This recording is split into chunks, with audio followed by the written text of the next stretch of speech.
everyone, this is Katie and this is my life with VEDS or Vascular Ehlers-Danlos Syndrome. In this video, I'm going to talk about my mental health and recovery after my most recent hospitalization in November when I was hospitalized for a renal artery dissection, kidney infarction, and iliac dissection that happened while I was in the hospital. This video is all about mental health, and I think it's important to talk about that because medical recovery, I believe, strongly involves both the physical recovery and the emotional recovery that comes after having a life-threatening or traumatic medical event. And I truly did experience trauma while I was in the hospital in November. The pain itself was traumatic. Having the dissection was traumatic.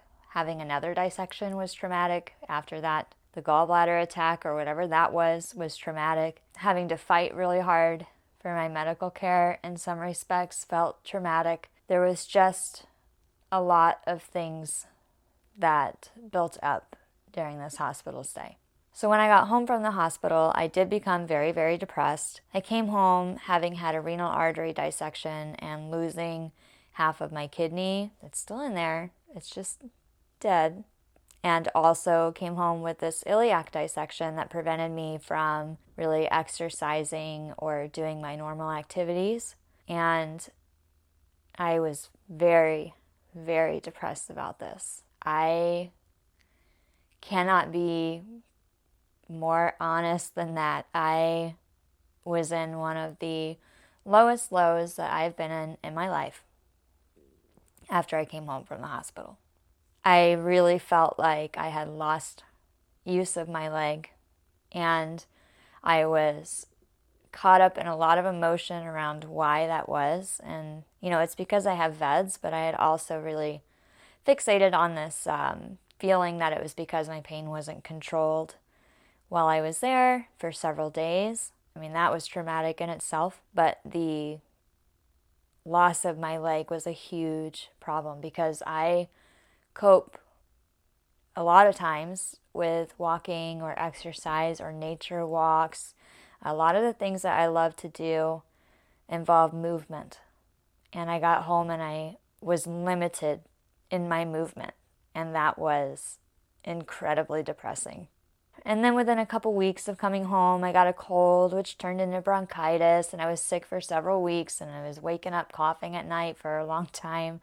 I had medication for it from my doctor, but it was just not working, and it took a long time to recover from that. So I think pretty much November and December were kind of a wash, it felt like. I know where I got the cold. It wasn't the hospital. Not long after I got home from the hospital, I convinced my husband to take me to the aquarium, and he rolled me around in a wheelchair in the aquarium, and there were a ton of sick kids there, and they were kind of at my eye level at that point.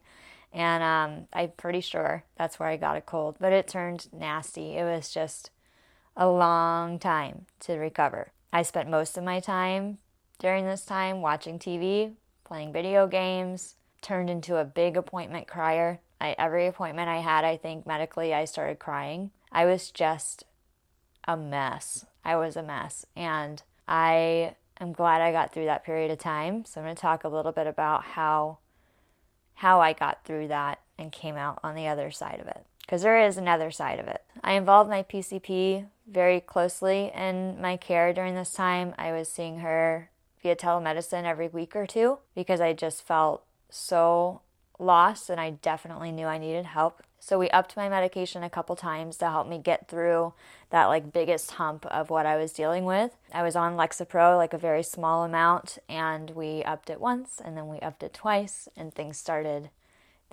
to really kind of improve. The medication helped, but we did it in line with some changes at home. So I started going to the gym again. I changed up my morning routine so that I would kind of get up and move around and not sit for so long in the morning and provide that opportunity for me to be staying in that slump. I started thinking about the things that brought me joy in the past and trying to find ways to do them, even though it was winter time. That was another thing.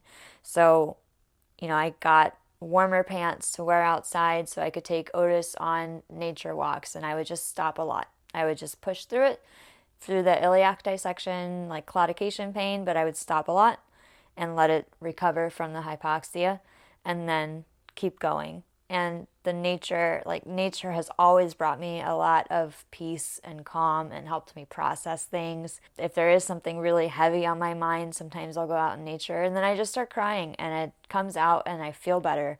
Nature just usually makes me feel better. So I prioritized nature. I prioritized, taking Otis out with me at places because he loves being out of the house. I started thinking about things that I had stopped doing a little bit before my diagnosis of VEDS. I was going to start playing my euphonium again. Euphonium is something that I played for most of my life through college, like off and on through college. And about the time I was diagnosed with VEDS was when I was going to start playing again after like a couple years off. Instead of doing that, I got nervous about it because it's a large, low brass instrument. And instead of starting to play again, I had donated it to my high school and I stopped playing. But I reflected a lot on what I needed in my life during this time in the last few months. And I decided that that was something I needed back in my life. I talked to my doctor about it. I kind of, presented it as I've done everything right that I'm supposed to do with VEDS. And VEDS is still carrying on with all the things that it wants to bring me. And I want to carry on too. So we decided it was an acceptable risk. I decided it was an acceptable risk for me. And I found the euphonium and I joined the community band and I went through all of that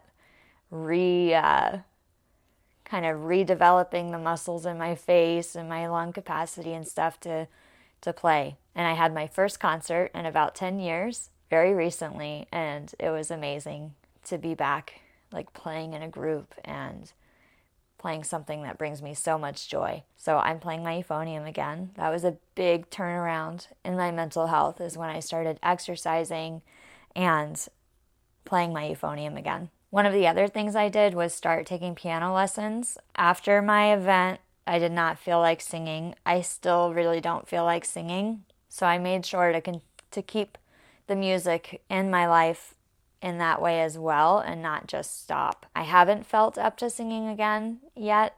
I've kind of delved into it a little bit, but not anything super, super significant. I was singing when my event happened, and it's been hard to want to sing again. I start seeing a therapist soon, and we are going to work through this. I plan to work through this. I'm not going to stop singing forever.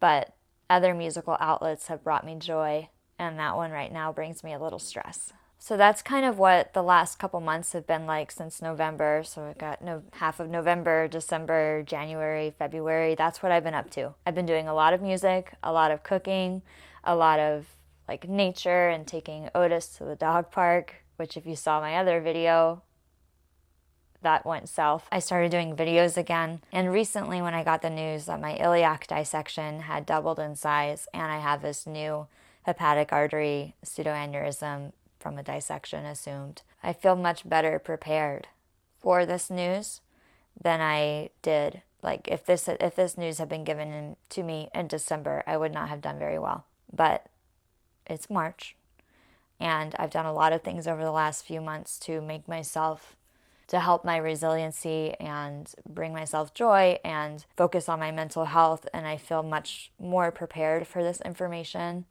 than I would have been if this news came earlier than now. So moving forward, I'm going to still be doing all of these things and focusing on what brings me joy, because VEDS can take so much of it away so easily. And I don't want that to happen. Even though the recent medical events, my hepatic artery pseudoaneurysm, my growing iliac dissection, and now my knee injury, they really have the potential to knock me back down. And I'm sure that as I process this information, I'm going to have some hard days, but I don't plan to stop. I know that I have to keep going and I have to keep doing the things that I enjoy. And I'm not going to stop doing those things because of this news that I just got. So I'm also going to keep doing these videos. I've really enjoyed doing them again. And I'm currently recording for the next season of Staying Connected, where I talk to people with VEDS and Marfan and Lois Dietz. And that's going really well. And I'm not going to stop any of these things just because this stuff is trying to knock me down again. I'm just going to keep going. VEDS can be exhausting. It brings all sorts of unexpected, terrible things into life, and it's going to come with me, but I'm going to keep going. Before I end this video, I want to thank my friends and my family and the community for all the support that you've provided over the last few months, from DoorDash gift cards to listening ears while I sob my heart out. It has been very, very helpful, and I don't think that I could have made it through the last few months without all that support. So I just want to say thank you. It means a lot to me, and thank you. Thank you, thank you, thank you. From here, I keep going. So I'll see you soon. Editor Katie here.